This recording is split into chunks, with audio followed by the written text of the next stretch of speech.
स्वागत है दोस्तों हमारे चैनल में जिसका नाम है फाइनल डिकोड।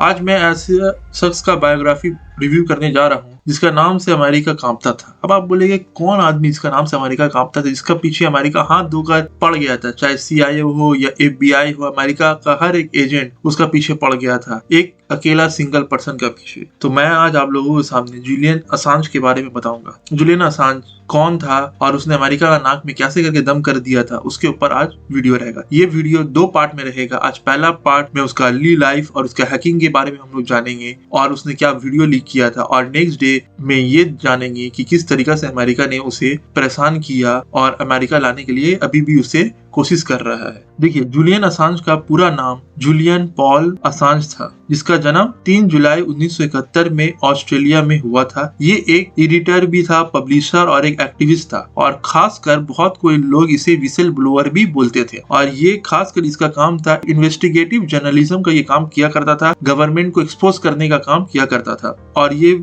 संस्थापक था विकीलीक्स का। 2006 में इसने विकीलीक्स को स्थापना किया था और विकीलीक्स का जरिया से पूरा दुनिया का गवर्नमेंट को ये एक्सपोज किया करता था। और इसका एक सहयोगी था जो इसे इंफॉर्मेशन देता था, वो था चेल्सी मैनिंग। ये एक अमेरिका का US आर्मी में ये इंटेलिजेंस एनालिस्ट था। वो इसे इंफॉर्मेशन देता था और ये उस इंफॉर्मेशन से का जरिया से वो इंफॉर्मेशन को लीक कर देता था। तो जूलियन पॉल असांज का जन्म 3 जुलाई 1971 में टॉन्सविले क्वींसलैंड में हुआ। इनकी माता का नाम क्रिस्टीन एन हॉकिंस था, एक विजुअल आर्टिस्ट थी, और इनका फादर का नाम था जॉन सिप्टम। ये इनका जो फादर थे ये एंटी वॉर एक्टिविस्ट थे, मतलब वॉर के खिलाफ ये बात बोलते थे, और एक एक्टिविस्ट थे और बिल्डर थे। लेकिन जूलियन असांज जब पेट में ही थे अपने माँ का, तो क्या हुआ था, दोनों का सेपरेशन हो गया था, माँ बाप अलग हो गए थे। फिर कुछ साल का था जब जूलियन असांज, तो उसका माँ ने ब्रेट असांज नाम का इंसान से शादी की। ये ब्रेट असांज ये एक्टर था और ये छोटा सा थिएटर चलाया करता था, और इसकी जो माता थी वो भी उस थिएटर में काम किया करती थी। और यही ब्रेट असांज का जो नाम था असांज, इसी से जूलियन असांज ने टाइटल लिया। लेकिन जूलियन असांज की माता का रिलेशन भी ब्रेट असांज के साथ ज्यादा दिन तक नहीं रहा। 1979 में इन दोनों का डाइवोर्स हो जाता है। फिर इनका जो माता होती है क्रिस्टीन, ये एक और मर्द का साथ इनका इन्वॉल्वमेंट होता है, रिलेशनशिप में रहती है, जिसका नाम होता है लीव मैनुअल, जिसे लीव हैमिल्टन भी कहा करता था। लीव हैमिल्टन भी था। बाद में इसके भी ज्यादा दिन तक रिलेशन नहीं रहा और 1982 में ये लोग दोनों सेपरेट हो जाती है। तो ये जो इसका जो तीसरा पति था या तीसरा इसका जो पार्टनर था, इसके बारे में जूलियन असांज बोलता है कि ये जो लीव हैमिल्टन था, इसका एक फैमिली जो था एक ऑस्ट्रेलियन कल्ट से जुड़ा हुआ था, जिसे फैमिली कहते थे। अब ये फैमिली क्या है, ये फैमिली कल्ट क्या है, सिंपल समझ लीजिए, ये एक तरह का सीक्रेट सोसाइटी जैसा होता है ना, इल्यूमिनाटी टाइप का, उसी टाइप का कुछ था। ऑस्ट्रेलियन कल्ट का जो ग्रुप का ये मेंबर था और उस ग्रुप का नाम था द फैमिली। तो कुछ भी है, इसके ऊपर एक अलग वीडियो आएगा। तो हो सकता है कि जूलियन असांज का बचपन जो था एक नोमैडिक लाइफ गुजरा, उसके माँ का बहुत मर्दों के साथ रिलेशन रहा, शादी रहा, और कोई भी शादी ज्यादा दिन तक टिकता नहीं था। तो इसी कारण से जूलियन असांज का बचपन था वो समझ लीजिए नोमैडिक लाइफ था, आज इधर तो कुछ उधर। टोटल बताया जाता है 30 ऑस्ट्रेलियन टाउन्स में ये अपना जिंदगी बचपन गुजारा है, और बोला जाता है 37 स्कूल इसने बदली की। इधर 1-2 स्कूल बदली करने में आदमी का हालत खराब हो जाता है, और इसने टोटल 37 स्कूल बदला, जिसमें गुलमनगार प्राइमरी स्कूल न्यू वेल्स में है, टॉन्सविले स्टेट हाई स्कूल क्वींसलैंड में है, ये सब में वो पढ़ाई किया था। फिर जब वो मिड टीन में था तो वो अपने माँ का साथ और अपना हाफ ब्रदर यानी कि अपना स्टेप ब्रदर का साथ मेलबर्न शिफ्ट हो गया। 17 साल की उम्र में उसकी गर्लफ्रेंड भी थी। फिर असांज ने इसी दौरान पढ़ाई किया, ज्यादातर पढ़ाई वो अपना घर में किया। फिर उसने प्रोग्रामिंग का पढ़ाई किया, मैथमेटिक्स किया, फिजिक्स। और जूलियन असांज एक बेहतरीन और एक इंटेलिजेंट बच्चा था, हर पढ़ाई को जल्दी वो कैप्चर कर लिया करता था, इसलिए वो घर में रह के भी पढ़ लेता था। फिर इसके माँ जब ये 16 साल का था तो कंप्यूटर ला के देती है, और ये कंप्यूटर का समझ लीजिए माहिर इंसान बन जाता है। फिर ये फिजिक्स, प्रोग्रामिंग और मैथमेटिक्स ये करता है सेंट्रल क्वींसलैंड यूनिवर्सिटी में। फिर यूनिवर्सिटी ऑफ मेलबर्न में भी ये पढ़ाई करता है, लेकिन ये कभी भी पूरा डिग्री कंप्लीट नहीं कर पाता है, समझ लीजिए ये कॉलेज ड्रॉप आउट है। अब इसके आते हैकिंग के बारे में। इसका हैकिंग का शुरुआत कब होता है, जब ये 16 साल का होता है। 1987 का साल है, 16 साल की उम्र में ये क्या करता है, एक हैकर बन जाता है, और ये अपना एक नाम रखता है, क्योंकि हर हैकर एक अपना फेक नाम से क्या करता है, हैकिंग करता है। तो ये अपना नाम रखता है मेंडेक्स, एक लैटिन टर्म है जिसका मतलब है नोबली अनट्रूथफुल। जब ये हैकिंग किया करता था, ये बड़ा बड़ा सर्वर में घुस जाता था, ऑस्ट्रेलिया का बैंक में घुस जाता था, ऑस्ट्रेलिया का बहुत सारा टेलीकम्युनिकेशन बिजनेस का फर्म का कंप्यूटर को हैक कर लेता था, पुलिस लोग का सर्वर को हैक कर लेता था। तो ये सब चक्कर में तो पुलिस लोग बार बार इसका माँ घर में छापा मारते था और इसका सामान को जब्त कर लेता था। लेकिन इसी टाइम में उसने सिटी बैंक का बताया जाता है $500,000 इसके ऊपर इल्जाम लगता है कि ये क्या किया था, $500,000 जो है वो सिटी बैंक से चुराया था, समझ लीजिए हैकिंग का जरिया से। तो पुलिस इसको आती है, रेड मारती है, लेकिन ये अंडर एज होने की वजह से इसे छोड़ दिया जाता है, छोटा मोटा फाइन लेके और वार्निंग देकर छोड़ दिया जाता है। और उसके अलावा फिर ये असान जो है सोशल इंजीनियरिंग का मदद से क्या करता था, पासवर्ड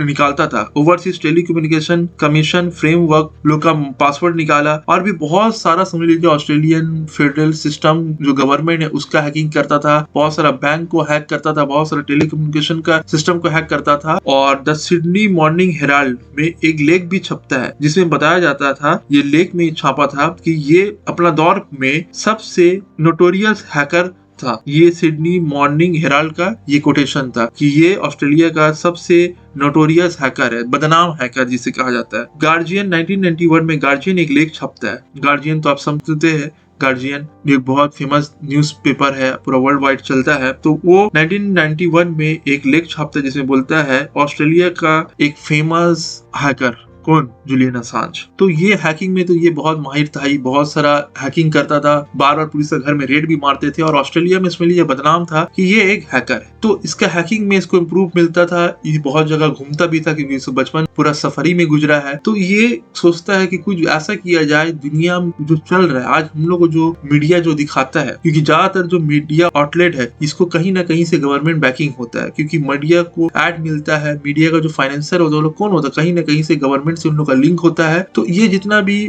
भी दुनिया जो है ये एक तरह का समझ लीजिए किसी न किसी से लिंक है, और गवर्नमेंट कहीं ना कहीं सबको पीछे चला रहा है, कॉर्पोरेट लोग से लिंक रहता है। तो हम लोग को जो दिखाया जाता है जरूरी नहीं कि वही असल चीज है, क्योंकि ज्यादातर जो मीडिया कटलेट है वो गवर्नमेंट का कठपुतली है, लोगों को बहकाया जाता है मीडिया का थ्रू। तो जुलियन असांज ने बोला कि क्यों बोला जाता है ये चौथा स्तंभ आपका जाकर मीडिया डेमोक्रेसी का, लेकिन रियलिटी में ऐसा नहीं था। तो जुलियन असांज ने बोला नहीं, मुझे ये जो कंसेप्ट है इसे सही करने, क्योंकि मीडिया अपना काम नहीं कर रहा है। और वो जुलियन असांज का मानना था कि सरकार को लोग बनाते हैं, तो सरकार का हर इंफॉर्मेशन पब्लिक डोमेन में अवेलेबल होना चाहिए, ताकि लोगों को पता चले कि मेरा सरकार क्या काम कर रहा है, हमने जो सरकार को चुना है क्या वो हमारा हित का काम कर रहा है कि हमें बेवकूफ बना रहा है और हम लोग का इस्तेमाल कर रहा है और हमारा टैक्स के पैसे को बर्बाद कर रहा है। तो ये जानने का हक हर नागरिक को है, हर देश का हर नागरिक को है। ये यही सोच रखते हुए जुलियन असांज ने 2006 में कुछ ग्रुप के लोगों के साथ मिलकर, और ज्यादा इसका ग्रुप में लोग नहीं थे, ज्यादा 5 से 6 लोग थे, क्योंकि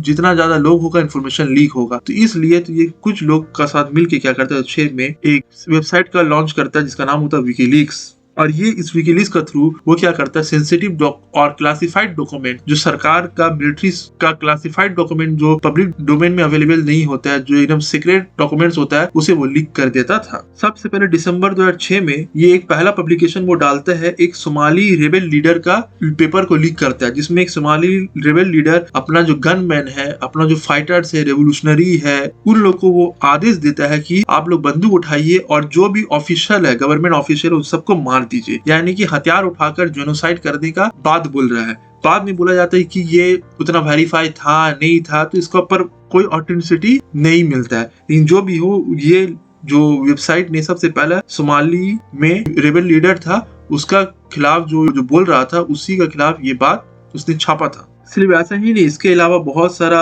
अमेरिकन जो मिलिट्री फैसिलिटी में किस तरीका से ग्वांटानामो बे में आपको पता ही है, वहां पर एक जेल है, वहां पर क्या करता है, अमेरिकन कैदी लोग को रखा जाता है। अमेरिका का ऐसा कैदी जो अमेरिका अपना सॉइल में, क्योंकि अमेरिका का सॉइल में क्या है, कोई भी अगर कैदी अगर अमेरिका में रहता है, कोई भी मुजरिम हो, क्रिमिनल हो, उसको पूरा अधिकार होता है चुप रहने का, और उसको पूरा एक ह्यूमन राइट्स मिलता है जो एक कैदी का राइट्स होता है। वहां पर उसको वकील मिलेगा और वो अपना खिलाफ कुछ भी बयान नहीं दे सकता है। तो ये राइट्स हर क्रिमिनल का पास होता है अगर वो अमेरिका में है। लेकिन कोई ऐसा क्रिमिनल जिसको अमेरिका नहीं चाहता कि वो अमेरिका में रहे और अमेरिका का कानून उसे बचा ले, तो ऐसे लोगों को क्या करता है अमेरिका, ग्वांटानामो बे में या कहीं और कंट्री में क्या करता, रखता है और वहां पर उसे डिटेन करता है, जिसमें बहुत सारा बेकसूर लोग को वो डिटेन करता है। उसी से रिलेटेड किस तरीका से ग्वांटानामो बे में जो क्यूबा में है, किस तरीका से लोगों को उधर डिटेन किया जाता है, उसके ऊपर भी ये वीडियो और डॉक्यूमेंट्स को लीक वो कर दिया था। और 2010 में ये फेमस तो तब होता है जब 2010 में जो ब्रैडले मेनिंग या चेल्सी मेनिंग जिसे कहा जाता, जो एक अमेरिका का मिलिट्री का एनालिस्ट था, उसने बहुत सारा डॉक्यूमेंट्स जूलियन असांज को दिया और वो जूलियन असांज ने वो वीडियो को लीक कर दिया। और ये ज्यादातर जो डॉक्यूमेंट्स और वीडियो था ये इराक और अफगानिस्तान वॉर से रिलेटेड था। किस तरीका से अमेरिका इराक में, अफगानिस्तान में लोगों को टॉर्चर करता है, बेगुनाह लोगों को किस तरीका से वो ग्वांटानामो बे या इराक का जो जेल है अबू गरैब वहां पर टॉर्चर करता है बेगुनाह लोगों को।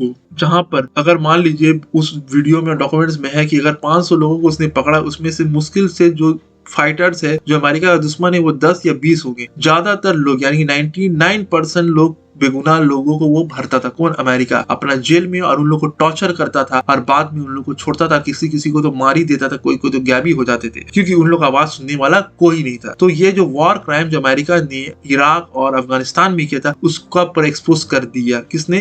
जूलियन असांज ने, जिससे अमेरिका तिलमिला गया। और ये इन्फॉर्मेशन उसे किसने प्रोवाइड किया था? चेल्सी मेनिंग ने। तो जब ये अमेरिका का ये सब डॉक्यूमेंट्स लीक किया तो प्रेसिडेंट बराक ओबामा का एडमिनिस्ट्रेशन ने क्रिटिसाइज करते हुए बोला था, जब ये जब डॉक्यूमेंट्स लीक होना शुरू हो गया और अमेरिका का खिलाफ उंगली उठना शुरू हो गया, तो जाकर बराक ओबामा का एडमिनिस्ट्रेशन ने बताया कि ये बहुत खतरनाक इंसान है, ये एक टेररिस्ट है और ये जो अमेरिका का नेशनल सिक्योरिटी के लिए एक जेन्युइन थ्रेट है। और उसी साल नवंबर में इसने 2.5 lakh confidential US diplomatic cables को भी रिलीज कर देता है विकीलीक्स में। और ये जितना भी डॉक्यूमेंट्स था ये ज्यादातर 2007 से लेकर 2010 तक अमेरिका ने जो कांड किया था, वॉर क्राइम किया था, वो सब डॉक्यूमेंट्स को वो लीक कर देता है। इस डॉक्यूमेंट्स में कुछ एविडेंस डॉक्यूमेंट्स 1966 से रिलेटेड भी होता है, मतलब बैक डेटेड डॉक्यूमेंट्स को भी वो लीक कर देता है कि किस तरीका से अमेरिका कई सदियों से लोगों को पर वॉर क्राइम कर रहा है और किस तरीका से। इसलिए डॉक्यूमेंट्स में इतना ही नहीं था कि वो अफगानिस्तान और इराक में वॉर क्राइम किया, ये सब डॉक्यूमेंट्स में ये भी था कि किस तरीका से ईरान का न्यूक्लियर प्रोग्राम को फेल करने के लिए अमेरिका कोशिश कर रहा है, किस तरीका से अमेरिका प्लान कर रहा है कि ईरान को पूरा दुनिया से आइसोलेट कर दिया जाए। और हर एक कंट्री में, जो अरब कंट्री हो या दुनिया का किसी भी कंट्री हो, कहीं पर भी तख्ता पलट होता है उसका पीछे कहीं ना कहीं अमेरिका और CIA होता है। ये सब तो लोग मानते थे कहीं ना कहीं, लेकिन विकीलीक्स ने, जूलियन असांज ने प्रूफ का साथ ये बता दिया कि दुनिया भर में जहाँ कहीं भी तख्ता पलट होता है, जो अमेरिका का बात नहीं सुनता है उसका तख्ता पलट अमेरिका ही करवाता है। और वहां पर उस देश का नक्शा बिगाड़ने में अमेरिका ही का हाथ होता है। अमेरिका से बोलता है फ्रीडम ऑफ स्पीच, मैं तो आजादी दे रहा हूं, लेकिन असल में वो उसका मकसद होता है वहां का जो रूलर है, जो उसके खिलाफ काम कर रहा है, उसका तख्ता पलट करना। ये सब चीज को वो पूरा लीक कर दिया विद एविडेंस। लेकिन अमेरिका वही कि ये सब डॉक्यूमेंट सही नहीं, ये सब फेक डॉक्यूमेंट्स है।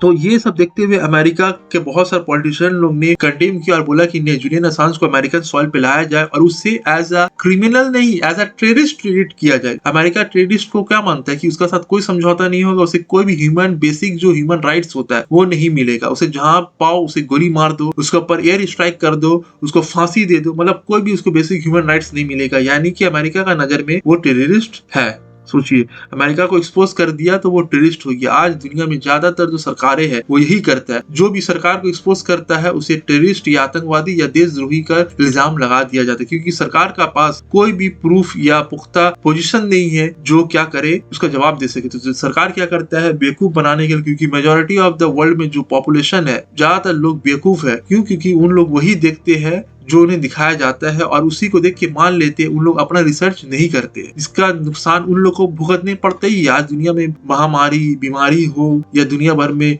वॉर हो या खाना कमी हो या नौकरी नहीं हो, ये सब का कारण हम और आप ही है, क्योंकि हम लोग नेता के ऊपर आंख बंद करके भरोसा करते और मीडिया को बिना सोचे समझे मीडिया को ही देखते हैं और मीडिया का रियलिटी को कभी भी जांचने का कोशिश नहीं करते कि ये जो हम लोग टीवी में देख रहे हैं कि वो रियलिटी है कि नहीं। और जो सच बात बताने जाता है उसे या तो टेररिस्ट बोल दिया जाता है या तो देशद्रोही बोल दिया जाता है। तो यही चीज जूलियन असांज को भी बोल दिया गया। ऑस्ट्रेलिया लोग तो उससे परेशान था ही, अमेरिका तो अब उसका हाथों के पीछे पड़ गया। फिर 2009 में एमनेस्टी इंटरनेशनल में उसे मीडिया अवार्ड भी मिलता है क्योंकि वो अच्छा काम कर रहा था। फिर वो एक केनिया का एक वीडियो लीक कर देता है, केनिया में जो करप्शन चला था इलेक्शन में उसको लीक कर देता है। सिर्फ इतना ही नहीं, केनिया में जो इलेक्शन के दौरान वायलेंस हुआ था उसे भी कर देता है। असांज के अकॉर्डिंग 1300 लोग इस इलेक्शन में मारे गए थे और 3.5 लाख लोग को बेघर हो गए थे। इतना ज्यादा वायलेंस हुआ था केनिया में। फिर उस रिपोर्ट में यह भी बताया गया कि किस तरीका हर साल 40,000 बच्चे मारे जाते केनिया में मलेरिया का वजह से, और जो इन्फॉर्मेशन ये लोग प्रोवाइड नहीं करता केनियन का गवर्नमेंट, तो इसको भी लीक कर दिया। और भी बहुत सारे जो केनिया में लोग मारे जा रहे हैं, क्यों मारे जा रहे हैं, वहाँ पर जो मास किलिंग हो रहा है पुलिस के द्वारा वहाँ के, क्योंकि केनिया का पुलिस बदनाम पुलिस है दुनिया में, वो बहुत लोगों को मार देता है। उसके ऊपर भी मैं एक वीडियो लेकर आऊंगा किस तरीके से एक पाकिस्तानी रिपोर्टर को मार दिया था। उधर का पुलिस बहुत, समझ लीजिए कि गुंडा वहाँ पर नहीं, उधर का गुंडा समझ लीजिए पुलिस ही है, जिसको मार देता है, जिसको घर से अगवा कर लेता है। तो वहाँ पर कोई भी रूल ऑफ लॉ नहीं है। तो इसको भी पूरा तरीके से लीक कर दिया था जुलियन असांज ने। फिर इराक और अफगान वार को तो से ये फेमस हो जाता है और जिसका बाद से अमेरिका इसका पीछे हाथ धोकर पड़ जाता है। तो अक्टूबर 2010 में विकीलीक जो है इराक वॉर लॉग से रिलेटेड 3,91,832 यूनाइटेड स्टेट्स आर्मी का जो क्लासिफाइड डॉक्यूमेंट्स है, जो 2004 से लेकर 2009 तक जो अमेरिका ने इराक पे किया था, वो डॉक्यूमेंट्स को वो लीक कर देता है। और वो ये बोलता है असांज कि मुझे होप है कि ये जो डॉक्यूमेंट्स है इसमें जो जो बात बोला गया है, जो जो इवेंट को रिकॉर्ड किया गया, ये करेक्ट है और जो अटैक हुआ है ये वॉर से पहले भी हुआ, वॉर का बाद भी हुआ, वॉर क्राइम अमेरिका ने किया है और ये अभी तक चल रहा है। और विकीलीक्स ऐसा नहीं है कि जुलियन असांज बोलता है कि ठीक है, मैं दुनिया जिस तरीके से मैं दुनिया के लोगों को क्रिटिसाइज कर रहा हूँ तो लोगों को मेरे ऊपर भी क्रिटिसाइज करने का हक है। तो इसी के लिए अगर आप किसी को क्रिटिसाइज करते हैं तो आप भी प्रिपेयर हो रहिए कि आपका भी क्रिटिसिज्म होगा। तब आप ये नहीं बोल सकते मेरा क्रिटिसिज्म गलत है। तो जो जुलियन असांज था वो यही बोलता था कि मेरा क्रिटिसिज्म भी आप कर सकते हैं, लेकिन अगर मैं गलत हूँ तो आप मेरा क्रिटिसिज्म कर सकते हैं, मेरा बात पे सवाल उठा सकते हैं, मेरा बात को भी आप आंख बंद करके भरोसा मत करिए। तो अप्रैल 2010 में एक कोलैटरल मर्डर वीडियो को लीक कर देता है। ये वीडियो था आपका जाकर 12 जुलाई 2007 का। बगदाद में एक एयर स्ट्राइक होता है जिसमें रॉटर का 2 रिपोर्टर मारे जाते हैं, जिनमें नाम होता है नमीर नूर एल्डेन और शहीद चमाक। तो ये एयर स्ट्राइक एक तरह का समझ लीजिए कि एक चिनूक एक हेलीकॉप्टर है अमेरिका का, उसमें आर्मी लोग क्या करता है, मशीन गन लगा हुआ रहता है। फिल्म में देखे ही है, हेलीकॉप्टर मशीन गन लगा रहता है। वो मशीन गन क्या करता है, वो वीडियो में पूरा दिखाया गया है कि वो चिनूक हेलीकॉप्टर में अमेरिका का फौजी लोग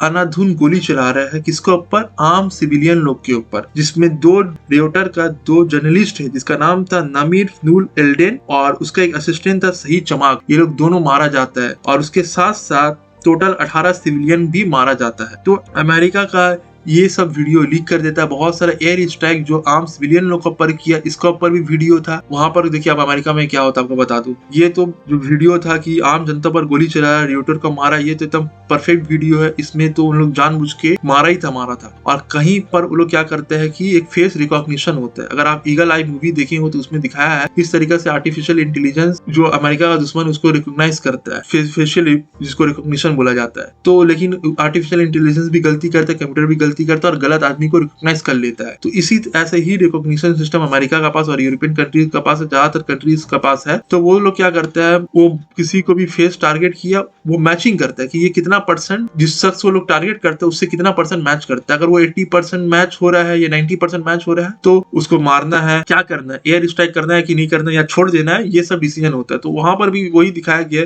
कि बहुत ऐसा आदमी था जिसका फेस 50-50% मैच कर रहा था। तो जिसका फेस 50% मैच कर रहा है तो उसके ऊपर तो आप एयर स्ट्राइक कर नहीं सकते। जरूरी नहीं कि वो वैसे ही वही आदमी हो, लेकिन बहुत जगह ऐसा दिखाया गया कि आर्मी जनरल बोल रहा है कि भले 50 का 10% भी अगर उसका फेस मैच करता तो मार दो, ये लोग मरने का लायक है। तो ऐसा भी वीडियो में बोला गया। जो ये सब वीडियो आपका लीक कर दिया किसने, जुलियन असांज ने।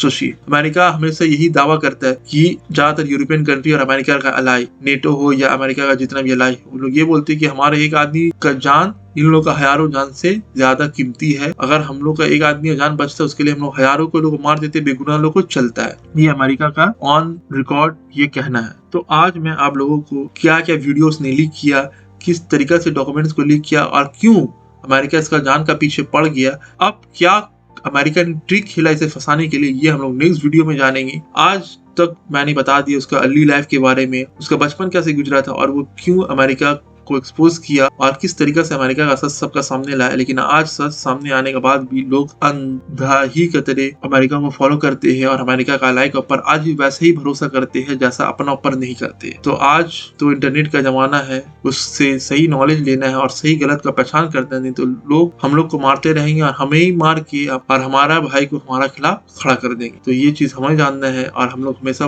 तो अपना सेफ्टी के लिए यही चीज कहूंगा, नॉलेज गैदर करिए, सही गलत का पहचान करिए और मीडिया आउटलेट पे कम से कम ज्यादा भरोसा करिए। Thanks for watching friends. ज्यादा से ज्यादा ये वीडियो शेयर कर दीजिए और हमारे चैनल को सपोर्ट करिए। Thanks for watching friends.